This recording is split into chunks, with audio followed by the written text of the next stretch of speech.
footage, you can tell, I am kind of dressed, if I get up a bit, dressed as a bit like the second Doctor, because it's the second Doctor. He's my fourth favourite incarnation of the Doctor. I am trying to work on his cosplay. I know he doesn't wear a red bow tie, that's normally Matt Smith. But I am trying to find a proper bow tie for my Patrick Troughton cosplay. And I am going to dye my hair black for Comic Con later on this year. So I'm going to go dressed as the second Doctor, but I'm going to literally dye my hair black and cosplay the second Doctor. So in this review, as you can tell from the title sequence, I'm going to be reviewing the Doctor Who, The Enemy of the World. Now I got the normal edition and special edition, and this was actually broadcast from the 23rd of December 1967 to the 27th of January 1968. Now this one is basically the third to last story. No, not third to last story, because that's the Web of Fear.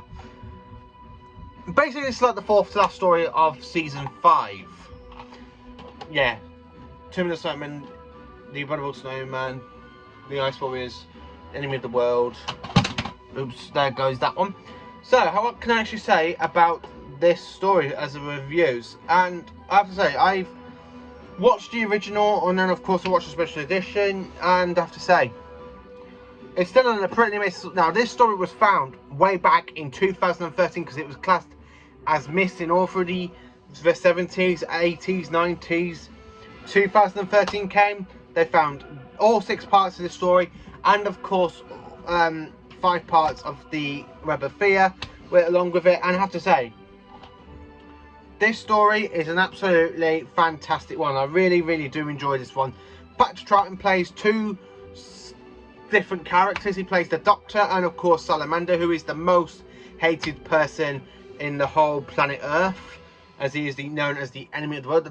Some of this is actually set in Australia in 2018, believe it or not. It is actually set in 2018. You see on a bit of a tax disc in like round about episode 1, well, 1 or 2. Now this bit, as it says, this one is basically set around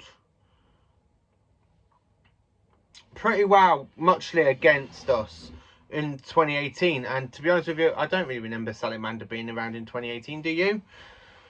No, I know what you say. No, Paul, it's just a TV program. Of course it's a TV program, but it's still absolutely a fantastic story with the Doctor, Jamie and Victoria landing on an Australian beach. Now I think this is the very first time in Doctor Who we see the kind of police box doors get put on the wrong way round because of the BBC props. I think it was this one, and I can't remember if it was this one or just a story. I think there was 2 of them. And this story is an absolutely genius one, and I can't believe how well this has been written and acted. It's a bit like a James Bond version of Doctor Who. Now, personally, I do actually think this story would be a lot better with Jon Pertwee, because Jon Pertwee is more like the James Bond Doctor. Patrick Troughton's the second Doctor's got to go undercover as the evil Salamander. Yes, he does, doesn't he? He has to go around, he has to try and persuade people that he's like Salamander, because they both are literally so similar. It's an absolutely fantastic story. It really is. I love the whole like James Bond bit where this woman goes and rescues them in a helicopter. They shoot the helicopter, then they go to this house, and then these people trying to kill the Doctor, it follows them, and it's just really an interesting, very long 6 parts, but it's very interesting and a fantastic story. I love how you have the whole volcano eruption, and Salamander gets the blame, and he goes, "No, I warned you. You did nothing. Your people suffered even though I warned you." It is just such a fantastic episode. Patrick Troughton is so brilliantly playing the villain and of course the Doctor. Now, especially when you have that scene where you have Salamander pretending to be the Doctor, and he goes to the Doctor, "So you have pretended to play me really well. You pretended to be me really well. I thought I played the actual compliment to you."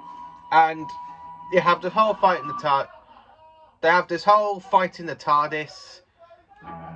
Literally, they have this whole fight in the TARDIS, and then Salamander accidentally flicks the buttons.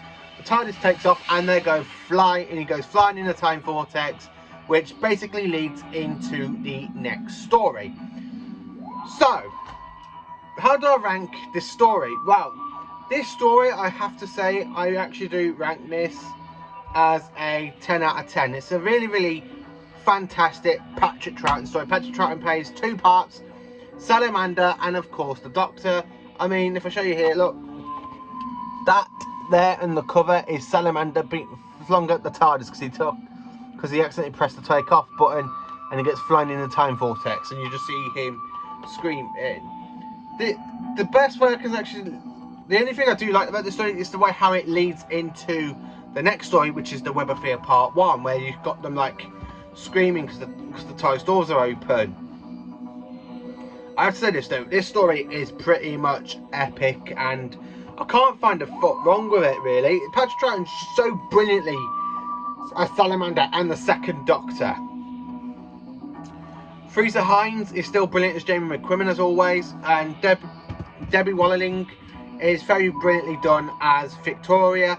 Now it's such a shame that Victoria leads in this season, like a couple of stories later on. Now this one is actually really, really good, especially Patrick Troughton, as I keep saying, he plays the 2 parts brilliantly and fantastic. Oh my giddy aunt, I keep repeating that, don't I? Yes I do, don't I? Yeah. Sorry, ranting on. So anyway, this is my review on Enemy of the World. I can't actually find a foot wrong with it. It's actually really enjoyable. Now, I own the 2014 DVD version of this story, because this story was actually found in 2013 in the October time. And I can't say a foot wrong with it, because this is the original DVD release from 2014. The TARDIS lands on an Australian beach. And of course, it's literally a fantastic one. I'd like to see the TARDIS lands on beach. I would actually like to see the TARDIS landing on beaches a lot more in Modern Who, because in Classic Who they do it quite a few times, I believe, in Classic Who. This one, Fury from the Deep. Oh yeah, and Planet of Fire. And I think there's a Tom Baker one as well. I can't remember which one it was at the moment.